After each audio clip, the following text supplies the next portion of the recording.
Yo, yo, yo, yo. Good morning, good morning. Today is October 31st. Happy Halloween to the people, to the gambling community, man.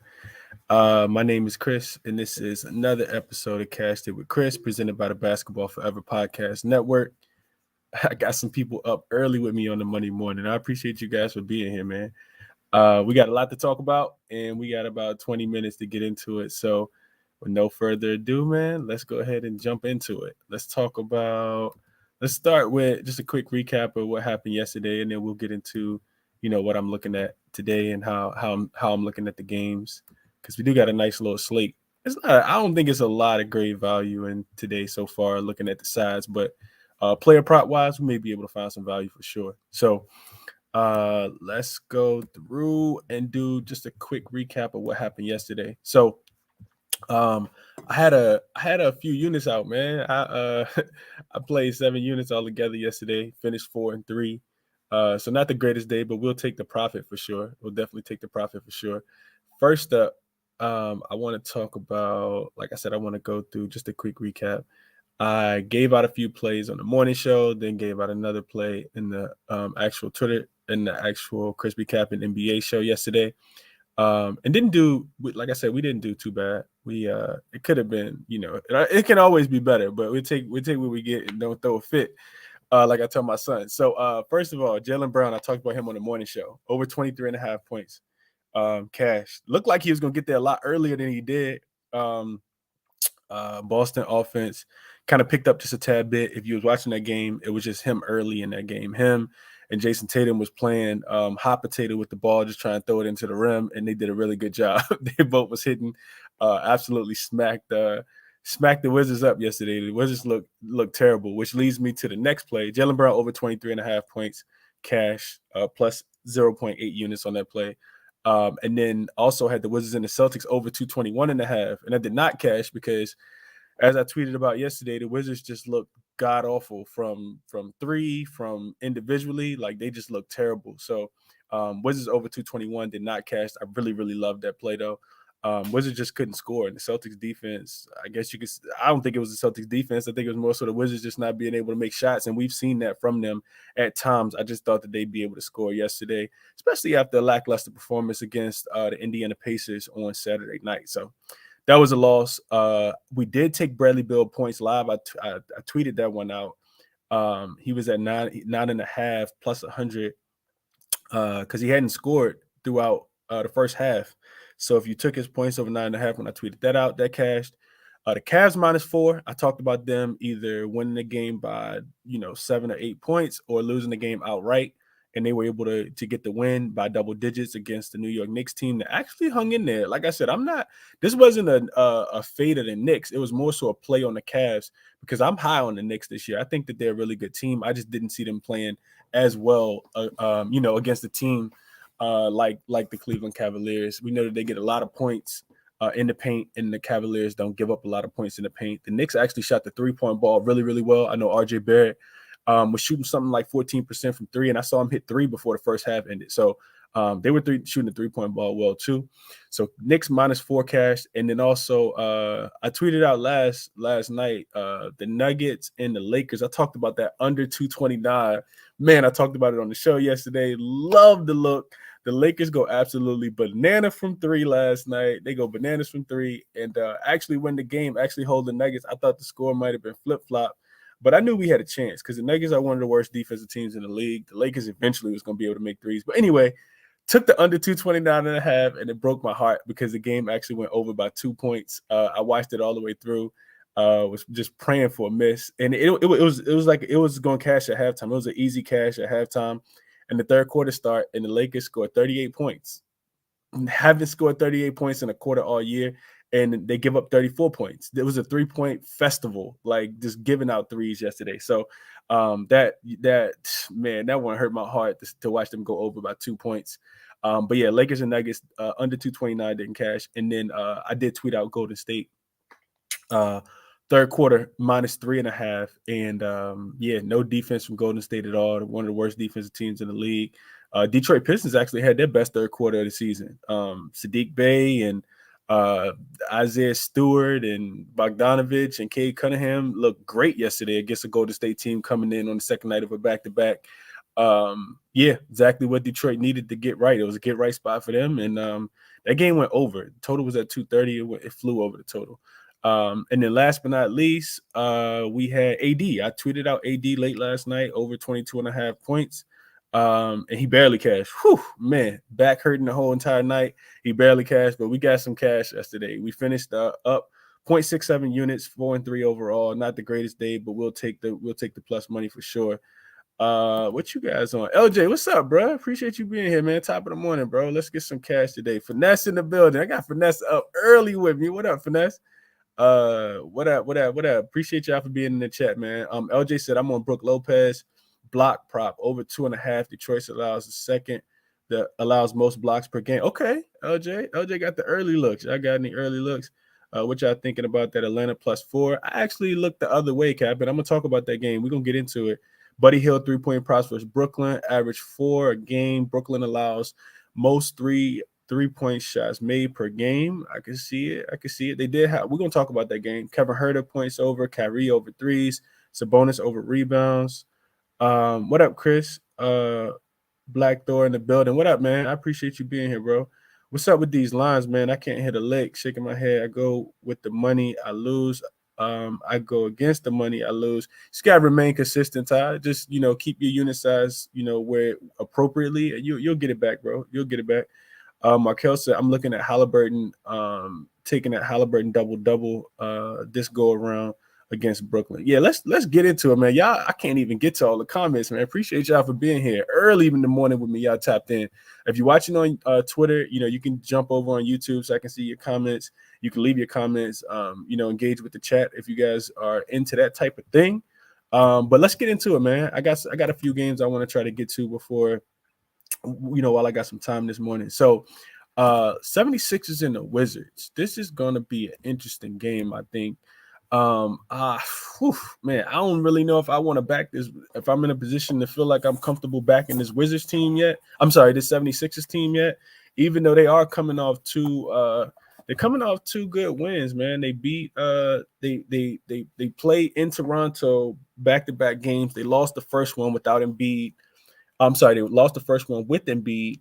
They bounced back without Embiid, and Tyrese Maxey goes off for a career high 44 points the other day. And then they traveled to Chicago, and they beat Chicago too and covered that spread too. It was a small spread that was laying against the Bulls, and they beat them too, right? So now for Philly, you get a third game in 4 nights. They're off of back-to-back wins, like I said, against the Bulls and the Raptors, and the Raptors did the Bulls, and this will be their last game of a 4-game road trip before they head home to host Washington on Wednesday. So it'll be a flip-flop. This game is played in DC. Wednesday they'll play again in Philly. Of course, the spread opened at 4.5 in favor of Philly. Total at 221. And this Wizards team is just a hard team to figure out. I honestly feel like, you guys let me know what you think. I think both of these teams are kind of hard to figure out. 76ers look bad early. Now they're starting to look a little bit better. The Wizards look great early. Now they're starting to regress because for them, this will be their third game. On the Wizards side, this will be their third game in 4 nights. They're coming off back-to-back losses to the Pacers in overtime and Boston. And what's worse for Washington is the travel schedule. I always look into the travel schedule, right? They played in Indiana on Friday, then went to Boston yesterday, and now you get a back. Now you come back home for one game before traveling to Philly. So I talked about this with I can't remember exactly what team it was a couple of weeks ago, but I'm not necessarily looking to back these teams that don't get to play in the same gym. Or at least their home gym back-to-back games. This is a horrible spot for the Wizards. Road home back-to-back after coming off the home game and then another road game coming up. So the travels, the schedule makers didn't do them any favor at all. One thing I was looking at in this game was SDQI ran was last season away favorites with more rest than their opponent, but the spread between 4 and 7 were 25 and 14 ATS wise. That's 64%. So if you blindly took the 76ers based on the trend last year, you cash at about a 64% clip if you wanted to take that. I didn't really look into player props in this game. Like I said, the Wizards are confusing, man. The Wizards are confusing. Some nights they come out, they play great offense. Other nights they come out, they look terrible on offense. You would, theoretically, you expect a bounce back game from Bill after playing so bad yesterday. But I don't know. I guess that's the way I'd be looking. I might talk myself into it later, but you typically, I know it's hard, especially when you back the player in the game before, but typically you want to go back to the player, or you want to bet on the player that played bad in the previous game, right? Similarly to Fred VanVleet. Fred VanVleet didn't hit a three the other day. His consecutive three games with the three with at least one 3-pointer made came to an end. And I can't remember exactly how many games it was, but you typically want to take them in a bounce back spot, especially if they're going to be at home in the next game. Moving along, the Kings and the Hornets. I don't really have a lot on this game. It opened at a pick. I think it's up to -1.5 in favor of. I'm sorry. I think it's actually minus. Let me get an updated line for you guys. It's still a pick. I see DraftKings has Sacramento favored by 1.5. Yeah, I was right. 1.5 total sitting at 232.5. So the books are expecting a lot of points in this one. So what I got for you guys in this one. So this is the first game of a 3-game road trip after finishing a 2-game homestand for the Kings in this one. They beat Miami on Saturday for their first win of the season. They play in Miami on Wednesday, so Miami probably be looking for a little revenge in that spot. On the opposite side, you get a Charlotte team that's coming off the overtime win on Saturday, and this will be their second game of a 2-game homestand before they travel to Chicago and take on the Bulls on Wednesday, right? So Rozier is listed as doubtful. He probably won't play in this game. LaMelo is already ruled out for this game. That's the injury news. The Kings typically struggle in Charlotte too. I think that's interesting to mention. They're just 0-4 ATS in their last 4 games. And in Charlotte, and overall, they're only 1-6 against Charlotte. And Charlotte, is one of the slept-on teams, but they actually look good at times. And they could, I'm not saying, you want to buy on them every single time, but they still have guys that can score the ball. I talked about it yesterday. Dennis Smith Jr., guys like PJ Washington. They have guys over there that can put the ball in the rim. Gordon Hayward, Kelly Oubre. So they got guys. Charlotte ranks, their defense ranks 21st, allowing 116 points per game. So they're looking for a track meet. They're trying to get up and down. Sacramento defense also ranks 23rd. They're giving up 118.8 points per game. So really hard for me to pick a side with both of these teams not, playing defense. I guess I'm not going to give you guys anything. I think the total's already, pretty high. I'm not looking to take it over. It's actually come down just a tad bit. 232.5 is what I'm seeing. So this might be a watch and see game. I don't feel like I want to necessarily put any money on either side in this one because it looks like a gamble spot to me. I do feel like the Kings are due to come up because they've been playing a lot better than their record. But at the same time, this Charlotte team at home wouldn't surprise me if they got hot and they could actually run Sacramento off the floor. Maybe some player props in this one, but I do think the actual, the physical line as far as total points is set pretty appropriately. Pacers in the Nets. I didn't really cap this one too much. Let me see what you guys are saying in the comment section. Good morning, DJ. Appreciate you, my brother, for being here. Ty, give the upper power to glory for sure. Joel, game time decision. Okay. Pacers Nets over. Easy money. Both teams allow over 120 points per game. I could see that, LJ. One thing I'm looking at in this game, I'm looking at. So if you guys did pay attention to this one, the Nets just lost to the Pacers. That was on Saturday night. They were 12-point favorites. I think it was 9-point favorites on Saturday, and the Pacers beat them outright. We saw Ben Mathurin go for his first 32-point game of his NBA career. Dude looks amazing. Tyrese Halliburton played well. Jalen Smith rebounds, cashed. I'm not 100% sure if and I don't think I saw it anywhere if Miles Turner is going to play in this game. Miles Turner impacts the game in a big way. And let me see what I see as far as injury news. He's questionable in this game. He makes a big difference because we know that the Pacers games go over at about a 70% hit rate when he doesn't play in the game. he does impact the game. And after the loss on Saturday, I don't know if you guys saw it, but Ben Simmons did say that the players held a player only meeting. You take with that information. He said that they were honest, they were open with each other. You take with that information and do what you want. I'm not 100% sure. I know Seth is listed as questionable in this game as well. I'm not. Neither one of these teams are buy on teams right now for me. I know that the Pacers have won a few games, but if they decided to regress just a tad bit, that wouldn't surprise me either. Right? They've won 2 outright games, being big dogs against the Wizards and against the Nets. So it really wouldn't surprise me. Total sitting at 236. Man, that's a lot of points. That's a lot of points. I know neither one of these teams play defense. They both rank, bottom in defensive. The Pacers offense ranks second. The Brooklyn defense ranks last. The Pacers defense ranks 26. The Brooklyn offense is only ranked 18th. So I probably stay off of this game. I do think player prop wise, you probably could find some value. But I'll probably wait, especially if you're looking for something on the Pacers side, to see if Miles Turner is going to play in this one. Moving along, though, I got 2 more games I want to get into real quick. Let's see. Let's go to this Hawks and Raptors game. I think this is going to be an interesting game. So, line in this one, Hawks are actually traveling to Toronto. Line opened at 3.5. Total sitting at 223.5 as well. And let me see. This was last night when I looked at it. So now I see a total coming down to 222.5. So some money's coming on the under. And I see the spread has gone to 4 in favor of Toronto. So some money's come in on Toronto. I actually like the money coming in on Toronto. Let me tell you why. So I haven't played this yet, too, and just full disclosure. So for Atlanta, this will be their 3rd game in 4 nights. Also, their 4th game in 6 nights. Their 4th straight road game, and they traveled to New York to play the Knicks on Wednesday to end their road trip. Right, for Toronto, there's also a third. This will be a 3rd straight home game for them. They split versus Philly last week, and then they traveled to San Antonio to take on the San Antonio Spurs on Wednesday. Right, so 3rd game in 4 nights, 4th game in 6 nights, all road games. I can't back Atlanta in this spot.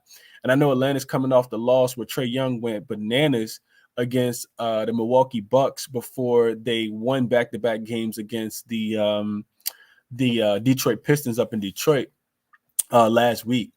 So one thing I looked at for Toronto, Toronto has won and covered both of their home games last season when they played Atlanta.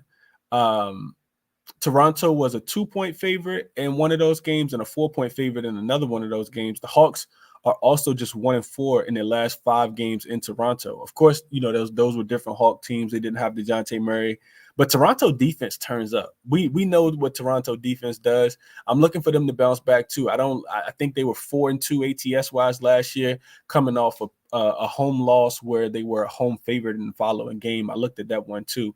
So 4-2 last year, coming off a loss where they were the home favorite in the next game. Their defense ranks 4th. They're only giving up 106 points per game.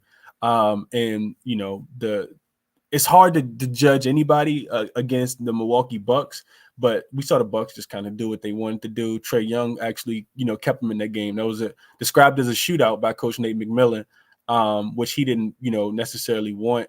But Trae, I mean, you don't really have a choice against the Bucks because they have such long interior presence on the defensive end. So you kind of forced to shoot from the outside, especially guys like Trae Young. Not to say that he can attack the paint, but it won't be consistently. So I'm actually looking at Toronto. I haven't played it yet, but I like Toronto in this spot, especially off a loss. You get an Atlanta team that's coming in here, like I said, 3rd game in 4 nights, 4th game in 6 nights. And I would agree to the line moving up from 3.5 to 4 in this spot. Last game up, and I'm actually doing pretty good on time. Last game up, I do want to talk about this game, the Pistons and the Bucks, right? So Pistons and the Bucks come into this game laying 12.5 points. That's a little too rich for my blood early this season. But I will say that the Bucks last undefeated team in the league. They're 5-0 straight up, 5-0 ATS. This team has looked really, really good, man. I think a big part of it also has been their schedule. They went on the road to take on they went on the road to start the season, to play in Philly. I think that was the second game for Philly, but their season opener, and beat Philly in Philly. And then they've had 4 straight home games. They've won each one of them and covered each spread by at least 3 points. So this team, I feel like this is a buy-on team. They're 3-2 to the over. You get a Pistons team that's coming in here on the second night of a back-to-back after they beat Golden State yesterday. Exerted a lot of energy in that game, beating Golden State as well.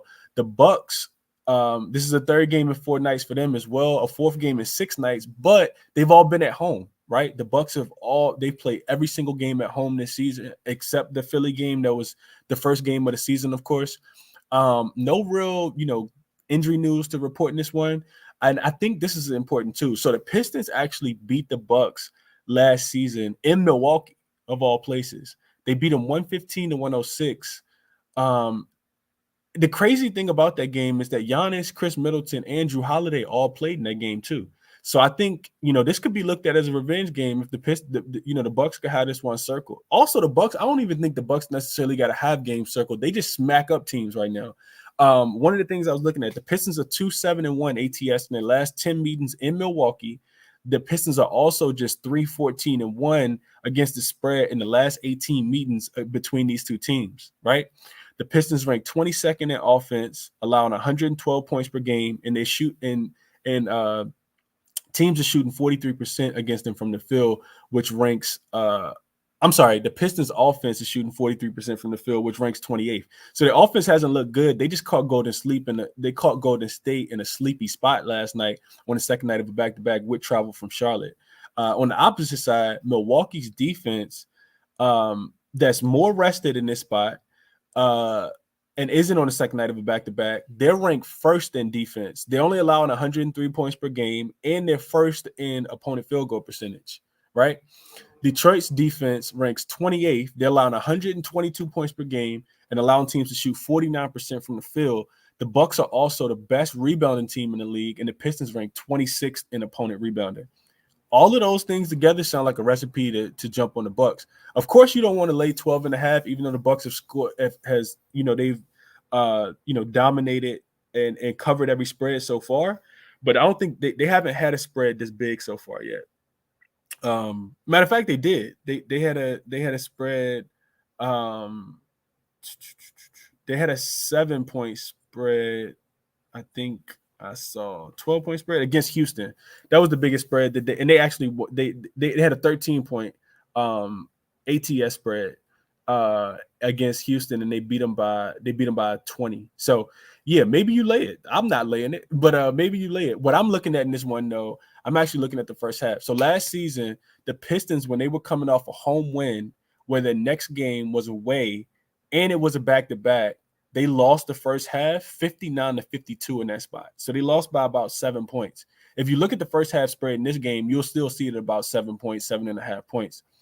Last season, the Bucks, when they were a home favorite, when they were the more rested team, coming out early, they dominated those games. They won the first quarter and second quarter by an average of 5 points apiece, and they won the first half by 10 points. It was 31.5, both first and second quarter, and they only gave up about 51 points. So they won the first half by about 10. I'm looking at, I think that they could come out and dominate the first half, and that's what I would look towards, because typically in the second half, you find them a little sleepy, and, teams are, just gonna start to, come back and make adjustments throughout the game. The Bucks first half team total and the Bucks first half spread is what I would be looking at in this one. This year without Middleton, they're winning by an average of 7 points in the first half as well, and they're absolutely dominating the first quarter. Same way we look at Golden State, third quarter is how the Bucks have been coming out in the first quarter. The schedule makers have set them up to be in a position to be successful because they play 4 games in a row at home, and which is no travel. And they're getting a lot of these teams on second night of back-to-backs. They haven't played a lot of back-to-backs. Like I said, this is a 3rd and 4th game for them, but I think I like the Bucks. It seemed like low-hanging fruit to me, but sometimes you just got to play it. And it might be the public side, but I don't know if the public is looking at this game from a half perspective. So I'll be looking at the Bucks team totals and Bucks first half in this one. The Grizzlies and the Jazz also play. I haven't really looked at too much into that one. The Rockets and the Clippers play.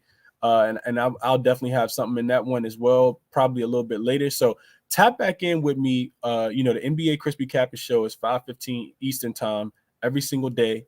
So tap back in with me then, and I'll probably have something official. I haven't put anything in official yet. Just want to be transparent about that. I'm looking at the Bucks first quarter, first half. Team totals over in that spot. What you guys on, man? Finesse said Gordon Hayward over 19.5 points. Heavy lean. Okay. My man, oh, what up, bro? Rise and shine. Let's grind. Let's do it. Toronto 13-4, last 17 versus the Hawks. I'm looking that way, LJ. I might get there on the Hawks, man. On Toronto. I might get there on Toronto for sure. Pascal triple-double. He got a double-double last game. Now he's at home. Yeah, he was at home last game too. I like it. I don't know if triple-double, but I would probably look at him double-double. I also think Fred VanVleet probably bounces back. He had a poor shooting night. Giannis 40 points. I don't know if he's going to need 40 points tonight. You know, I honestly don't. Bucks plus 11 win margin. Which one should I go with, Chris? I don't know if they win the game by 11. I think that they should come out here and dominate. And I don't think Giannis going to need 40 points either. The Detroit defense is terrible all the way around. I don't think Giannis going to need to score 40 in this game. I would go Bucks win plus 11 if I had a look on that one. Bobby Portis double-double. I like that look. Markel. Bucks revenge game versus the Pistons. Trend of the day. Yeah, that's what I'm talking about, LJ. Always a team to back. Always back a team back-to-back home games versus teams below 500 playing on the road. I love it. That's exactly what I just said, LJ. Pacers Nets under 237. Well, that's scary, bro. I mean, that's the only way I would look. I wouldn't be looking to take the over. Especially after the Brooklyn Nets had the team meeting. I think they actually come out here and win the game today. I'm not backing the Nets though until they show me. But that's what I got for you guys. Man, Stoney, I see you in the chat, bro. I appreciate you being here. But yeah, I'm looking at that first half, either first half or team total. Like I said, tune back in with me, man. 5:15 Eastern time on the Crispy Capper NBA show. I'll have some officials for you guys then. But until then, you guys be good. Do your research now, man, so we can tap back in later. And I appreciate you guys for being here. Best of luck on all the wagers that you guys placed today, man. Hit the like button for me if you can, if you're watching over on YouTube. And then, like I said, tap back in with me 5:15 for the NBA Crispy Capper show. I'm out, man. Y'all be good.